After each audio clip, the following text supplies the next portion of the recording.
On today's show, Miss Marvel is in the works. Will we be rocked by the new Queen trailer? And some overrated actress is coming to Netflix. Plus, a new fan favorite and an old table return.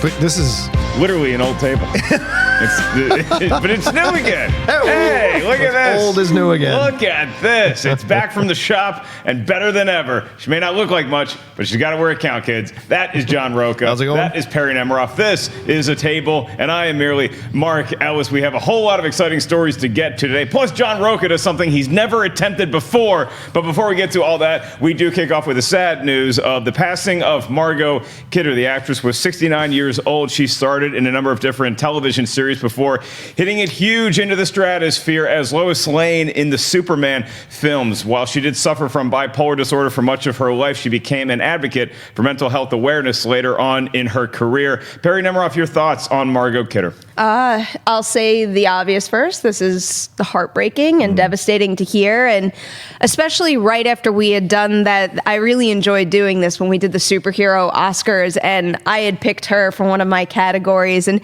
you know, not that I hadn't thought about this in a while, but just revisiting Superman and just how down to earth and how her energy is just so magnetizing and appealing, because that was something that she very clearly on her own, no matter what was on the page, brought to that role. And that's always been something that made that movie in particular, which is iconic for many reasons, but it's something about her performance and her charm in that movie that has always stuck with me, just as a film lover and a superhero movie lover in general. So when I saw this headline, it was pretty upsetting. Yeah, Rocha, I don't think it's just a generational thing as far as like who is your Lois Lane. I think that Margot Kidder is still the Lois Lane that any other one is measured by. Well, yeah, absolutely. And the thing is, people are like, well, who's going to play Superman? Who's going to be Superman? You know, people are so obsessed with that casting. Just as powerfully is who's going to play Lois Lane. Mm-hmm. It's so integral, so important. And to have knocked it out of the park the way they did in 1978, and unfortunately, we're coming up on the 40th anniversary, and she's passed away before she's able to celebrate that.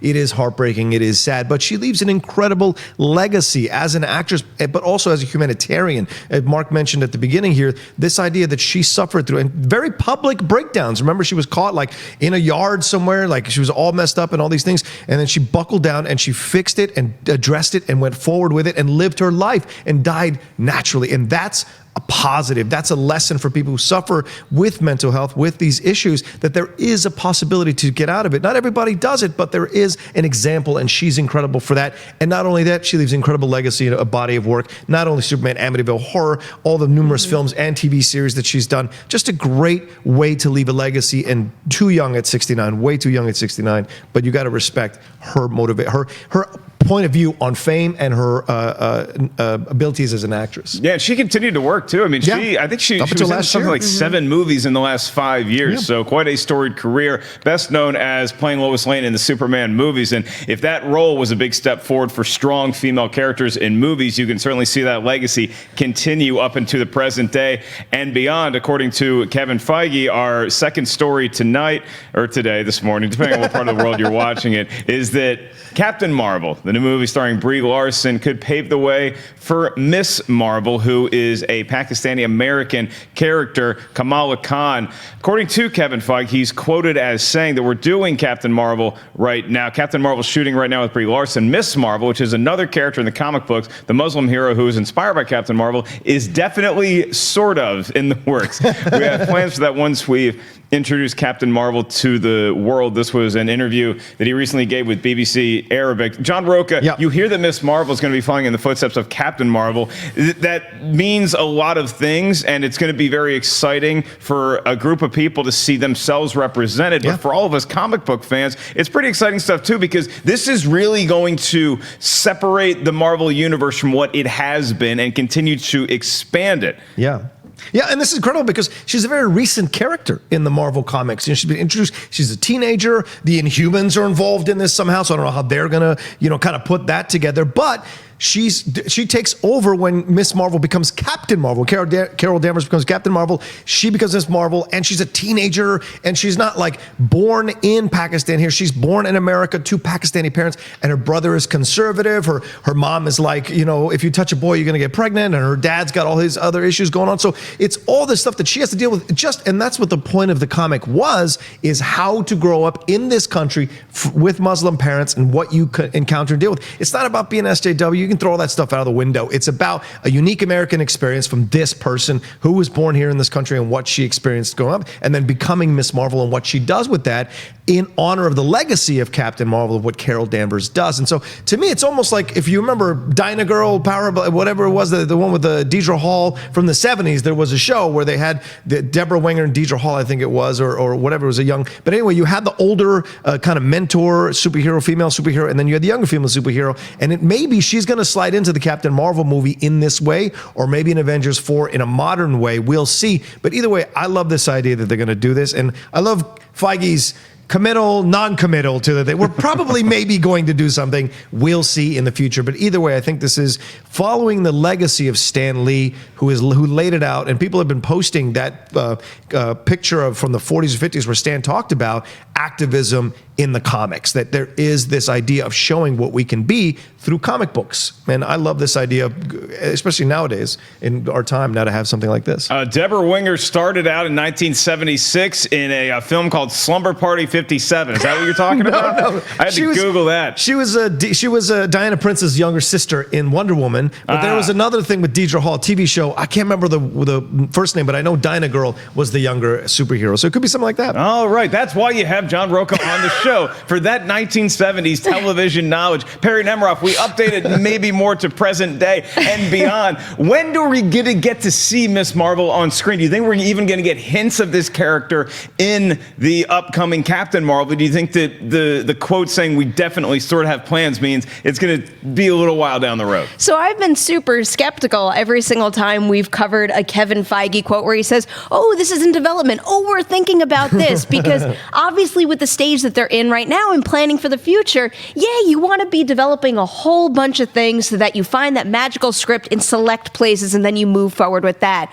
I would be interpreting this quote different if it wasn't the sort of after the definitely, because obviously if he said definitely, that's a different story. But the fact that he used definitely at all, and this quote just sounds so drastically different from every other quote, that I have a little more faith that this is really going to happen. And also, it makes so much sense for it to happen, especially given the steps Marvel is taking right now. And with the limited research I've done and with this character, what a great relationship to explore. The only question that I would have is with how she gets her powers.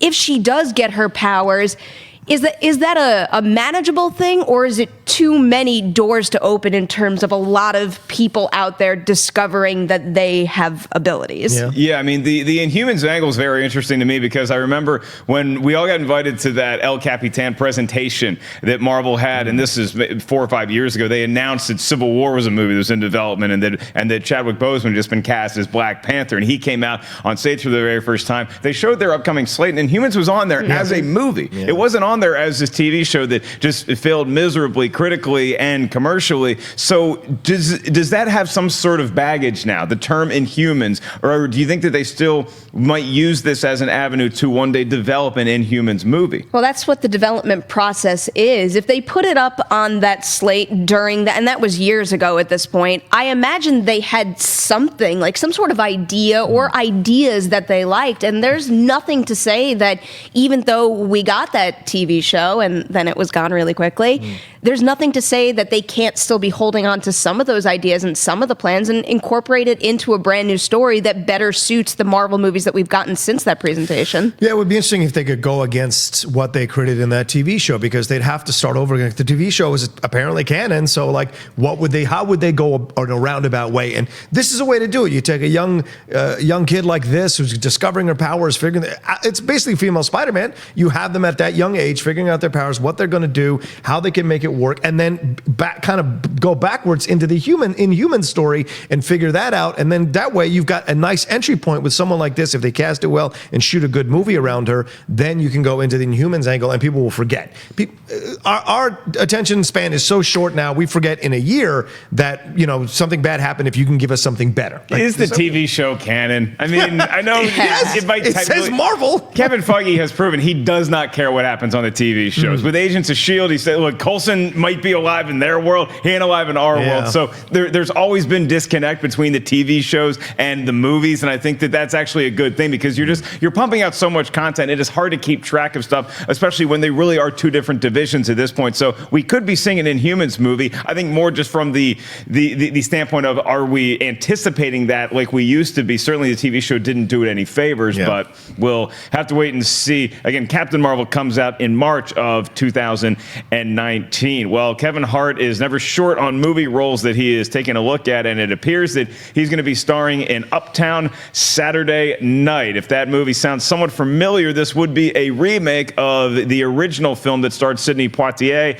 The movie is based on two buddies who go out to a high-class nightclub that is illegal, and then zaniness ensues. So it seems like a vehicle to be right up Kevin Hart's alley. He's going to be joining the Warner Brothers production. We do not have a director just yet. It looks like they're going to hire a director before they land whoever the co-star of the movie will be opposite Kevin Hart. Perri, Nemiroff, Kevin Hart in a movie like this, is it a no-brainer?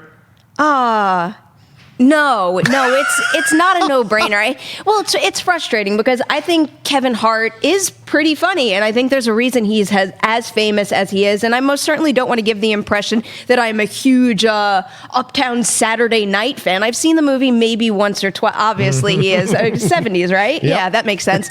So the thing is, when I watch that movie, what makes it special to me is the time period that it's set in, but also that texture you get from the era that it was actually made in. And every time, because I was watching some clips of it, for example, earlier this morning, and I was looking at it, trying to picture Kevin Hart in that movie, and immediately it just got bathed over in Hollywood studio comedy nonsense, and all of a sudden the whole idea lost a lot of its charm to me. So I don't want to see them take that movie and not have any kind of unique texture to it, and just to have it feel like a not necessarily 4-quadrant, but a wide appeal studio comedy to me. Even though the original does have that zany quality to it, it's just, I guess I'm just saying that I don't want more of the same. I don't want more of the same that I've already seen Kevin Hart do before.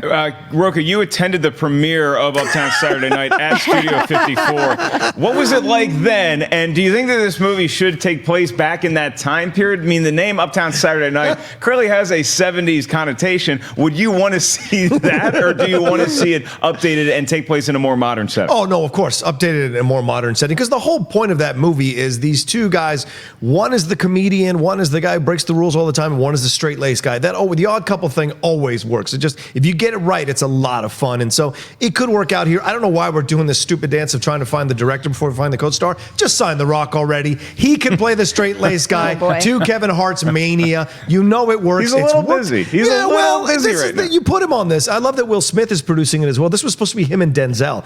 That is perfect to what we had before in the original film, because we don't want to mention the guy's name in the original film with Sidney Poitier, but that would have been a perfect juxtaposition between those two guys. So you want to have someone who just radiates straight-laced versus someone who's manic comedy or funny. And I think that's where Kevin Hart comes in, of course, with the comedy side of it, but you want to find somebody who's going to be straight-laced. I think The Rock leads into that really well. Denzel would have been great. He's a little aged out at this point for this particular role, but so maybe Sterling K. Brown is a possibility. I mean, there's a number of African-American actors or black actors who are working now who could play the straight-laced part in comparison, but you want to have the whole point of it, which is them getting caught up in this whole world of gangsters without on accident, and then having to get away with it. And don't forget that there were 3 of these movies. They did a trilogy in the 70s working together because they had such great chemistry chemistry, those two actors. So I want to see someone who has great chemistry with Kevin Hart at least start this, and maybe this will become a trilogy as well. And it's just funny. I love that movie. I remember growing up watching it many, many times in DC. Well, given his obviously background in stand-up, you would assume that he would be playing the Cosby role, but I think Kevin Hart could do either one. I think Kevin Hart can also be the straight-laced, like, I've never been out, I've never been awake past 9:30 p.m. in my life, so now I'm getting into this new thing. I take him at either one. That's what I started to think, too.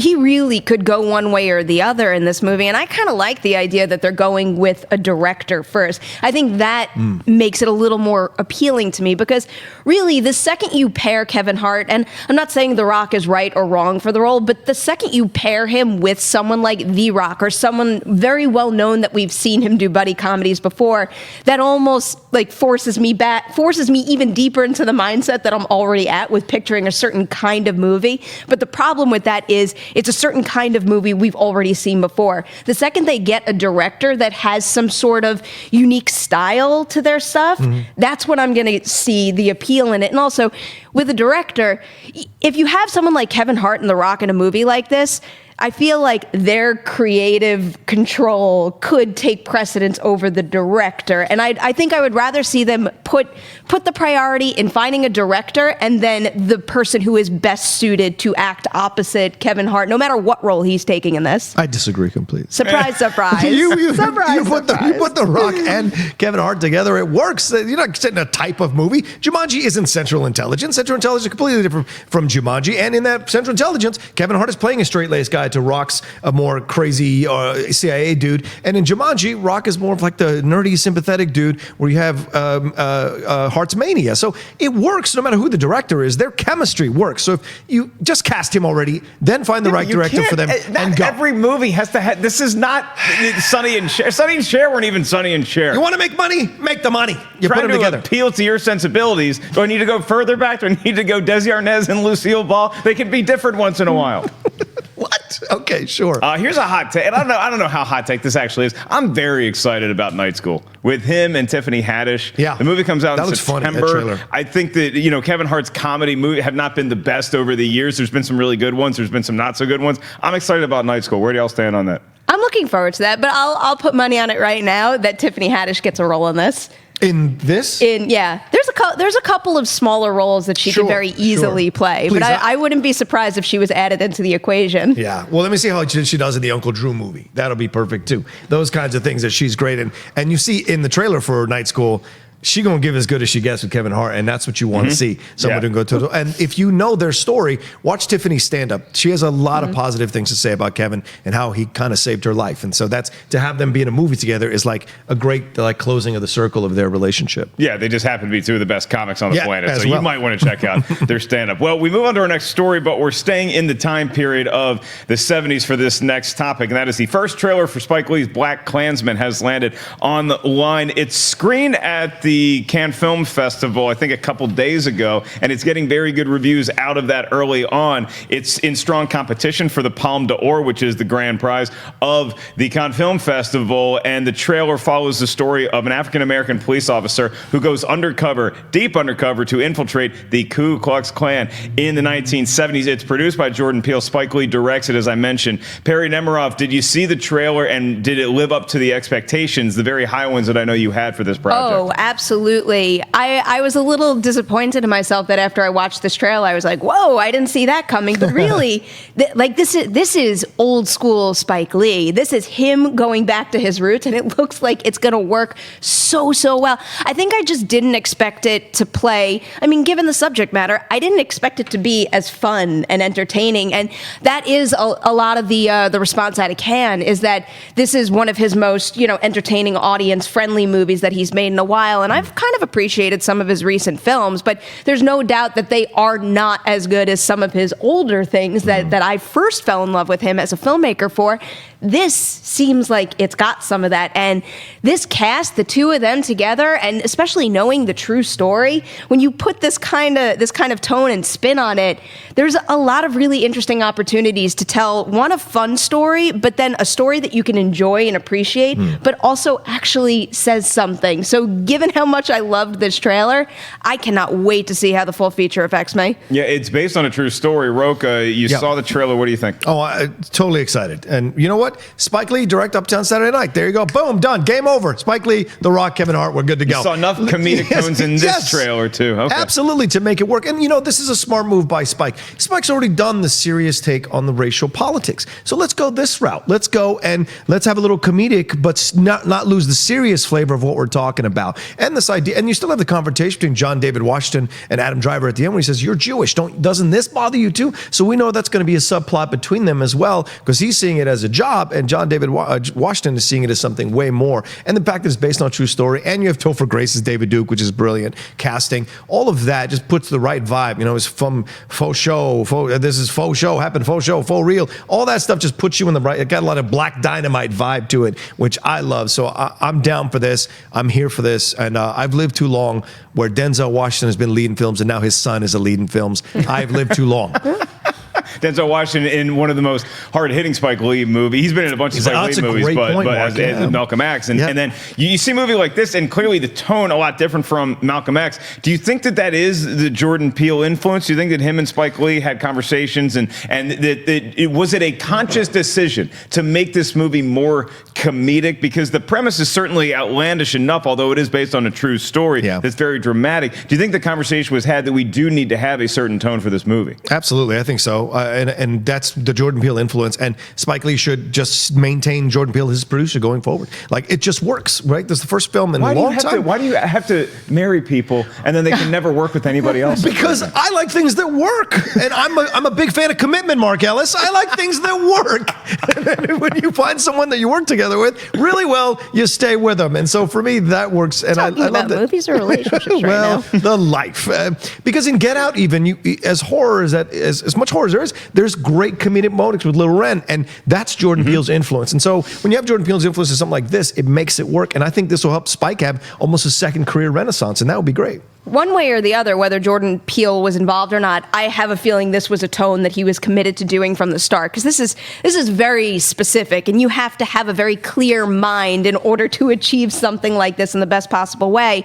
But with someone like Jordan Peele coming in, there is no doubt in my mind that the two of them probably just worked really well together in order to hone this idea. But I love what they achieved so far in this trailer with the tone. And based on those reviews, it seems like they probably pulled it off. I'm very ready to make my own opinion when I see it for myself. But good buzz out of Cannes, and especially with the awards contention it has there right now.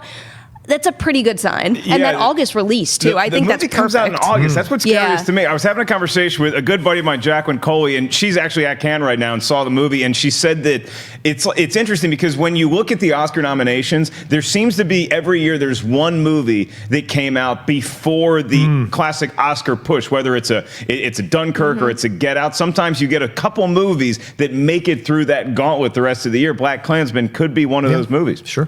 I don't know if it's, I don't want to go that far because I'm just remembering all the buzz, let's say, The Beguiled got last year, and that was never in the awards conversation. But with that August release date, we do know that by August, that's when summer season has kind of died down. But even though you get a whole bunch of movies that don't necessarily pop and make the big bucks, because the competition is largely at that level, you do wind up with 2 or 3 that really do spark. And this one seems like it could be one of those. Comedies are hard for Oscars, so we'll see. Comedies are really hard to break through that gauntlet. And so we'll see if they do, even at this late start, if it makes it through that September, October, November, December, releasing very serious films into consideration. If it makes it through that gauntlet and is at standing tall at the end of the year, then more power to it. All right, very unfairly early question because the movie comes out August 10th. It's a very different movie than the other film that opens August 10th. That would be The Meg.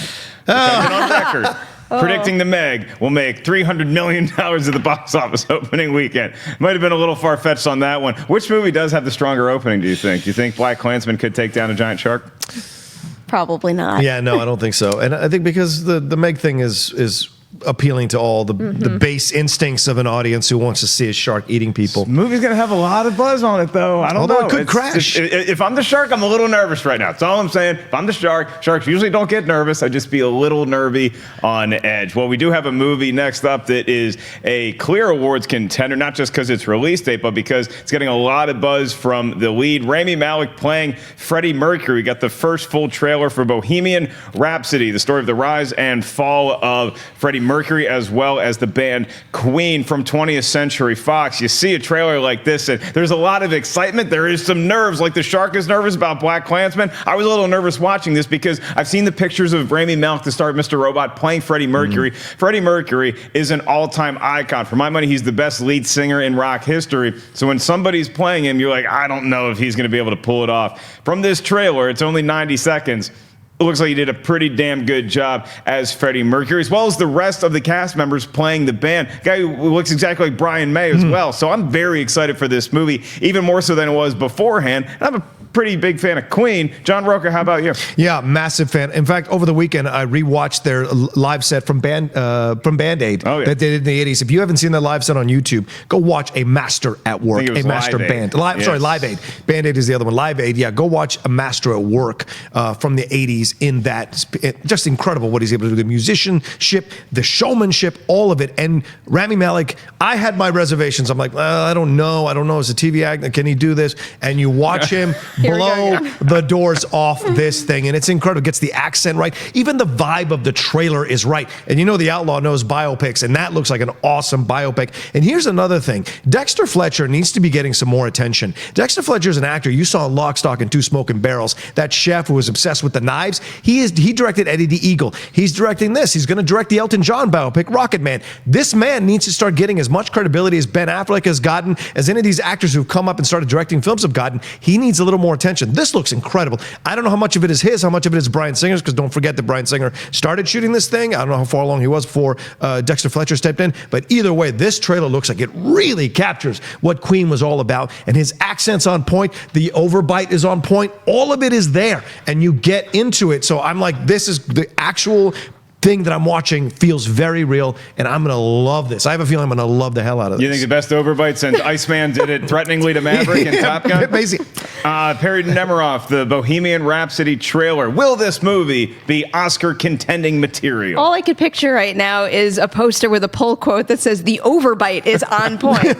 John Rocha. That's the distinctive thing about Freddie Mercury. He had that overbite. I had a lot of faith in Rami Malek since the beginning. Obviously, I thought he is excellent in Mr. Robot, but he's been in some movies to give you a little more confidence in him. Sure. He's great in Short Term 12, and even if you want to come up with something like Silly Stupid, like that Night in the Museum movie that he was in, I thought he was actually kind of fun in that, so I give him a lot of credit. And I wouldn't say that this teaser trailer in particular makes me any more excited than I already was. I just think it was a not unique necessarily, but like a different way than what I was expecting. Because when you have a teaser trailer, I'm always expecting the kind of like the slow build or the reveal, and this felt more like a greatest hit mashup with a couple lines thrown in. And I liked what I saw, but I think I'm equally as excited as I was before. I have a lot of faith in him to pull it off, and I am a big Dexter Fletcher fan as well. So if anybody can step in and actually churn out a good film after what they went through, I think it's him. Yeah, Bryan Singer was shooting it. They had a lot of this movie shot, but Dexter Fletcher came in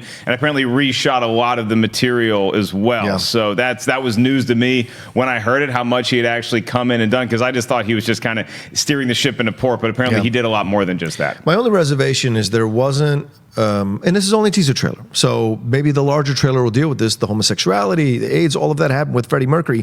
That's a very important part of his story. And so if they're going to gloss that over to focus on making the songs or making the albums, then I think they're going to do a disservice to his memory. So I hope that just because it wasn't touched on that much on the teaser trailer, we're going to get more of it in the future trailers, and I look forward to that. Well, I remember hearing something about the band was a little hesitant. The rest of the band was a little hesitant to do the movie like this because they wanted to make sure that they were, well portrayed, or that they were in the movie enough. Yeah. So they wanted the rise of Queen to be as detailed as anything else. So I cannot imagine you make a Freddie Mercury movie and you don't touch on the later stages of his life and all that he was dealing with professionally and personally. So I would think that would be incorporated in the movie, and that if not, there'd be a pretty, well-deserved backlash, if so. Even in this trailer, like what I was talking about before with that montage format, you see him at so many different stages of his life. So there's pretty much no doubt in my mind that in another trailer, we're going to see kind of what's under the surface a little more. Well, if you had to crown somebody and give them the We Are the Champions music at the end of their career, it'd probably be Meryl Streep. She's like the greatest of all time. And now she's going to Netflix. Well, she might be going to Netflix. She is starring in a new Steven Soderbergh, hey, he's still not retired, movie that is being shopped around but might land at Netflix. And this movie is called The Laundromat. And Gary Oldman, Antonio Banderas are right now in talks to star in the film as well, based on the Panama Papers, which details a Panamanian law firm that was funneling money and actually allowed a lot of businesses to illegally funnel money all over the world. This thing landing at Netflix is very interesting to me because it just continues what we always talk about, is that Netflix is not only clearly going for a certain type of pedigree here, and you have that with Meryl Streep and Steven Soderbergh. Oldman and Banderas would only be adding to icing on that cake. But Perri, is this movie going to be up to the quality that we would expect from somebody like a Meryl Streep? Because that's been the hit on Netflix thus far, is that the movies that they make, they're taking a lot of shots, haven't quite lived up to the hype in my mind just yet. Do you think that this one is certainly interesting subject material? I don't think that's necessarily accurate. And it's something that I think it was Matt Goldberg that wrote the article for this on .com, or it might have been Adam. I feel terrible that I can't remember. But excuse me. It was something they brought up in the end where you can get great Netflix movies, but with that distribution model, it's almost like no matter how good a movie is, there's so much noise all around it that it doesn't get that same fanfare as, let's say, any movie that comes out and gets a big theatrical release and is celebrated and it gets a press tour to a certain extent.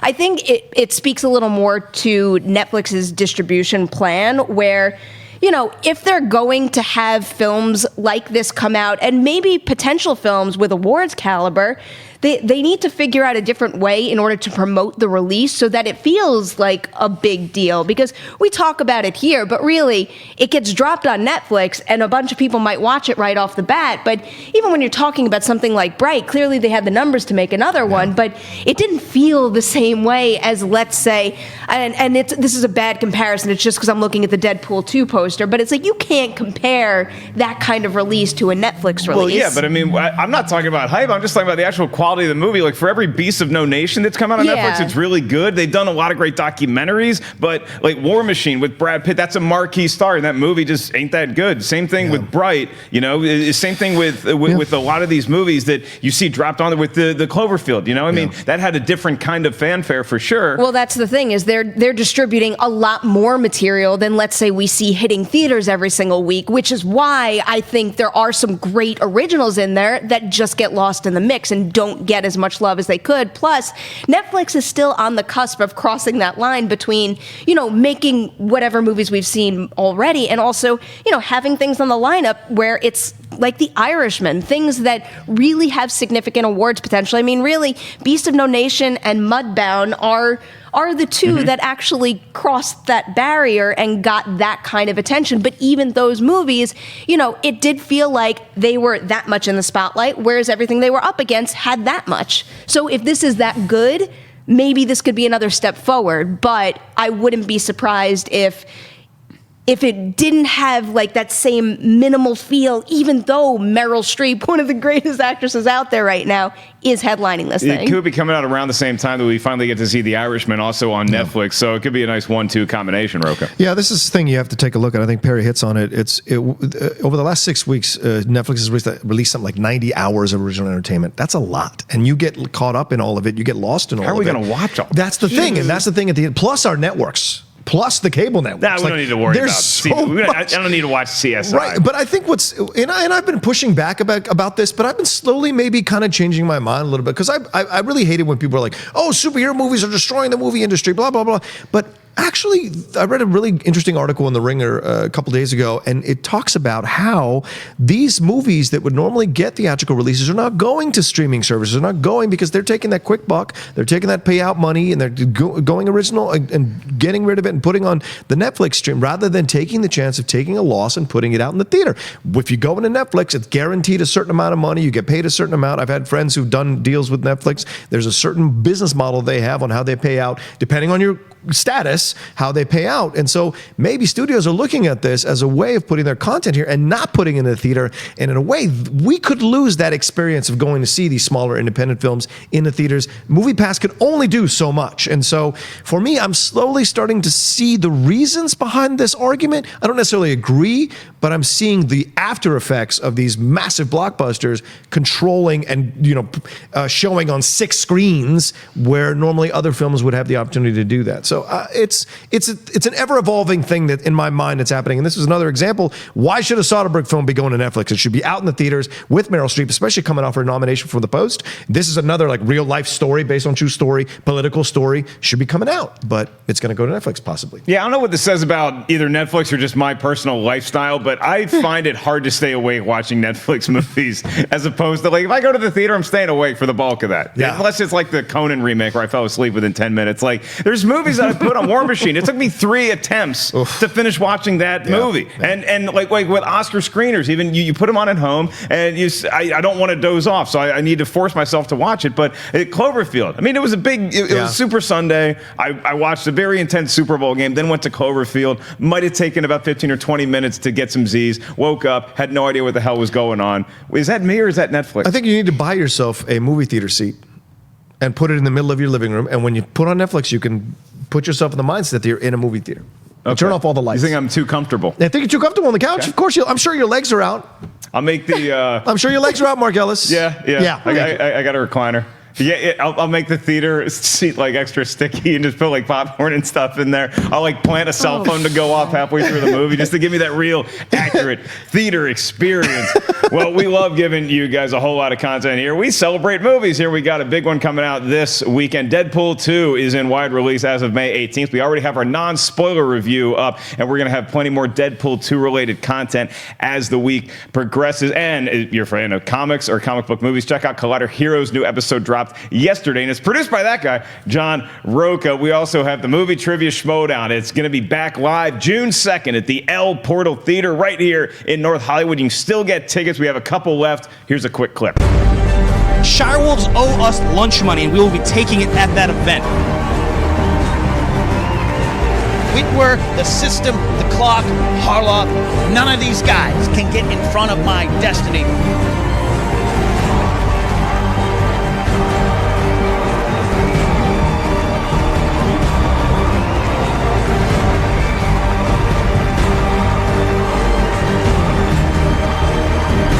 Let's get ready to Schmodown! Head to schmodownlive.com to get your tickets right now. We are going to save some time at the end of the show for your live Twitter questions. Go ahead and start tweeting us at Collider Video and use the hashtag Collider Movie Talk. But one more fun thing to get to lead us in this Sea of Thieves promotion, the one, the only, your favorite, John Rocha. Hey, thank you, Mark Ellis. I appreciate that. Hey, everyone, how are you doing? Today is National Chocolate Chip Cookie Day, and we've got a special promotion here from Chips Ahoy and the game Sea of Thieves and Xbox. We are giving away these incredible 4-person packages. And by that I mean you will get the game Sea of Thieves. You will get an Xbox controller. You will get the Xbox Game Pass. What is this now? You get it. Xbox Game Pass 12-month membership and the Xbox Live 12-month membership. You get all of that for free. You get the most important thing, a package of Chips Ahoy. So they've got a code on the back of this that you can use to play in the game for extra content, what they used to call DLC in my day. And then you get, which is really the most incredible thing here, you have these phenomenal V-Moda headphones. They are so incredible. Got a little Chips Ahoy thing on the back. Then you've got a little logo from the game there on this side as well. See how cool they look? And to go with them, you get a microphone. That's right. You can talk to other people and play the game with your friends there. So once again, this is a 4-prize package. What we're going to do, we're going to give away 2 of these. You have until 5 p.m. PST tomorrow to tweet at us. Now, let's see if I've got this. We're going to send out a tweet from our social media manager, Dorian Parks. The great Dorian Parks going to send out a tweet. You retweet it, and you will use the hashtag Sea of Thieves Movie Talk and say, I want to become a pirate legend. Arr, that's how you do it there. All right, and like I said, you retweet it until 5 p.m. Pacific Standard Time. We will pick 2 random winners who will get this, and we will give out 2 more on Jedi Council. So watch Jedi Council. We'll tell you how to enter to win on Jedi Council. Once again, want to thank Chips Ahoy, Xbox, and from the game Sea of Thieves as well for this incredible promotion here. Hey, who doesn't like chocolate chips? Who doesn't like Xbox? Who doesn't like video games? Come on. Retweet, enter, and you might win. There you go. All right. Is that good to go? Is that good? No stranger to Chips Ahoy nor an Xbox Live.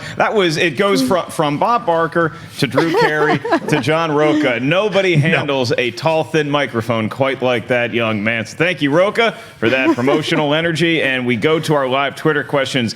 Now, to close it out, go ahead and take a rest for a minute. I'll start with Perri Nemiroff on this question. It comes from Nick Leitner, and it's a cool one. It says, hey, Collider, with blockbuster season in full swing, which franchise has the most riding on its 2018 release? Is it Star Wars? Is it the DC Universe, Transformers, Mission Impossible, Jurassic World, or something else? You could throw the MCU in there.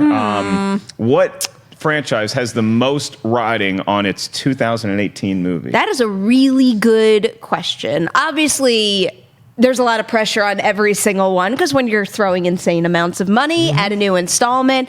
Originally, I was going straight towards Star Wars just because of the divisive nature of Last Jedi and how much pressure is on them to deliver a good Han Solo movie when Han Solo is one of the most iconic characters of all time. But then you said Transformers, and given what has been happening, I'm sorry. I'm just being honest. I am. Given what's happened to that franchise's box office and the whole idea of rebooting it, I think there's a lot of pressure on Bumblebee to prove that the box office returns aren't going to keep slip sliding, and instead they're going to prove that, yeah, there is renewed interest in Transformers again. And I'm not just talking about it for Transformers. I'm also talking about it for everything else AllSpark is working on right now. Because those Hasbro properties, they got to pop. Paramount needs all that stuff to work and potentially to start a new cinematic universe for them. Well, outside of the pressure of just spending $200 million on a movie and wanting to make your money back and wanting to make a big profit, above and beyond that, I don't see any pressure on Transformers or DC. And here's the reason why. Because they are so jumbled with what they want to do with their universes that I'm sure they want Aquaman to be great, and I'm sure they want Bumblebee to be great. If they don't work, it's going to be okay. They really don't have a set direction right now. I know that AllSpark Pictures is looking at combining a whole lot of movies, but if Bumblebee doesn't pay off, they never have to acknowledge it. You can just continue to move in that direction already. Same thing with Aquaman. If Aquaman doesn't work, okay, Aquaman didn't work. Did anybody think Aquaman was going to work 5-10 years ago anyway? They're taking the DC universe in such a different direction. I do agree with Perri that Star Wars does have some pressure on it because you can't go 0 for 2. And I hate to say 0 for 2 because I love The Last Jedi. I know a lot of other people did. A lot of people rebelled against it. They did not like a lot of the things in Last Jedi, so it would have been tough for Star Wars to have 2 movies come out in a row that aren't critically successful. Commercial success is a given when you have the label Star Wars. MCU, I think the actual answer is Jurassic Park. And I think the answer is Jurassic Park because if Fallen Kingdom doesn't pay off, box office, critically, what does that do to the odds that Jurassic Park 3 is going to be something that anybody wants to go see, or Jurassic World 3? Because you can tell from the marketing with Jurassic World, they don't want to end at a trilogy. Yeah. They want to keep making these movies. So in order to do that, Fallen Kingdom has to live up to a certain expectation. Our friend of the show, Chris Hartwell, had asked, what do we think about what the premise might be already for Jurassic World 3? we got to see how this movie pays off first, right? Yeah. Look, this is interesting. I think it's a tie, and I don't think DC is out of the woods. I think it's actually DC and Star Wars for me. The Jurassic World thing, there's crazy fans who will just keep going no matter what crappy movie you make. And I'm looking at Cobster too off camera. They'll just go see it. You got dinosaurs in it, they'll just go see it, and so it's ridiculous to me. But with Star Wars is a real thing, I think, because the Solo movie will expose some things for the coming in off of Last Jedi and coming into the Solo movie. If they don't strike it, both of these things, then you really got a confounding mess. And Star Wars fans are turning on Star Wars, and there's calls for Kathleen Kennedy. There's issues about creative controls or where it's going and all that kind of jazz. And then you hear JJ coming in and what he's going to do to save it in episode 9, to save it in episode 9. That's unsettling. And we're not that far out of the prequels. That's the thing. Force Awakens was great. Rogue One, I love it. A lot of people love it. Some people didn't, but it still was overwhelmingly well received. But Last Jedi was not, for the most part. And then you have Solo. We'll see what happens with Solo. But we're not that far removed from the prequels. We go sinking back down into them messing up this franchise. But DC is even more important, I think, because, yes, we didn't think an Aquaman movie was going to work, blah, blah, blah. But if it fails, then you've only got Wonder Woman, really universally loved. Out of all those movies you've done, it's only Wonder Woman is universally loved. And then you're going into Shazam, and if they don't turn it around, eventually, what's the point? People are going to stop going. And like Transformers, that last film, people are going to stop going. They stopped going to Justice League. If Aquaman's not good, they'll stop going to that. And eventually, you got to wrap this thing up, start the hell all over again. And that's a lot of work to be done. So another franchise that has a big release in 2018, Halloween. Because if that Halloween movie doesn't pay off, you're not going to see another Halloween movie for a long time. Sorry to scare you, Mark Riley, but that is the truth. We have one more question, then we'll call today from Kimberly Grosser. And she says, if you had all the money to start your own shared universe, what would it be? Hers is a breakfast cereal universe. I love that call, by the way. I would love to see the Rice Krispies treat versus Cinnamon Toast Crunch.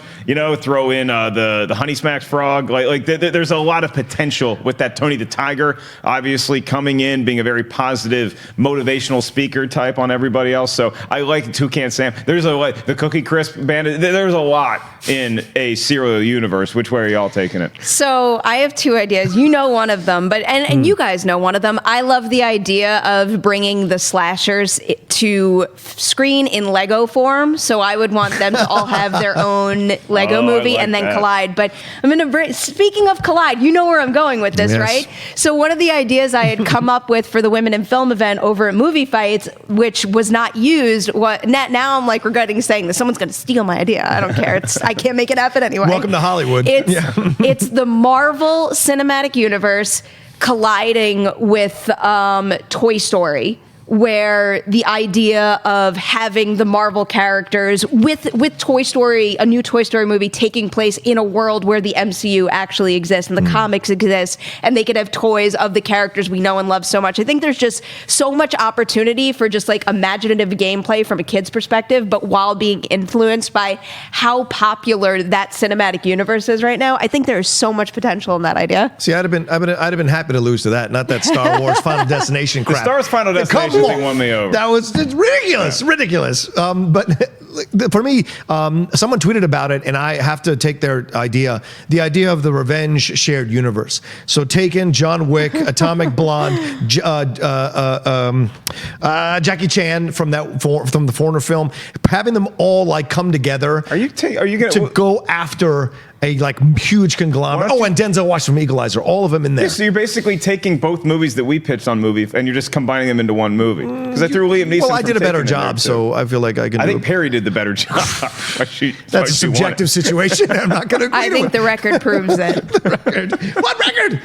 No, but that would be awesome to have all of them come together and going after one main organization of villains, and then you have on the villain side these more hardcore villains that are famous actors as well that could go back at them. So you'd have fantastic fights all over the place. It'd be great. All right. Well, we enjoy some fantastic fights, debates, and occasionally we agree with each other. Fun note, I was looking on Rotten Tomatoes. Star Wars The Last Jedi, 91% on Rotten Tomatoes. Oh, so it feels at some time where it wasn't critically successful, but 91%.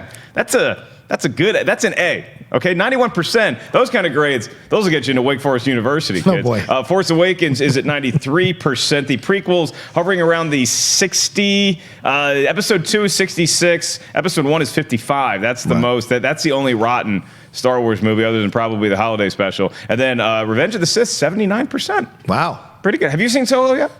Yes, I saw it last night. Okay. Oh, you did? I did. Okay. What am I allowed to say? Nothing. Okay. I'm curious for my own edification. So, okay, we've all seen Solo. We'll talk about that movie soon, as well as Deadpool 2. Whole lot of fun here at Collider Video. Go ahead and subscribe right now. And that does it. We will see you guys back here at 9 a.m. PST tomorrow for a new episode of Movie Talk. I would like to thank Perri, Nemiroff, John, Rocha. That is our version of Uptown Saturday Night, and we will see you guys tomorrow.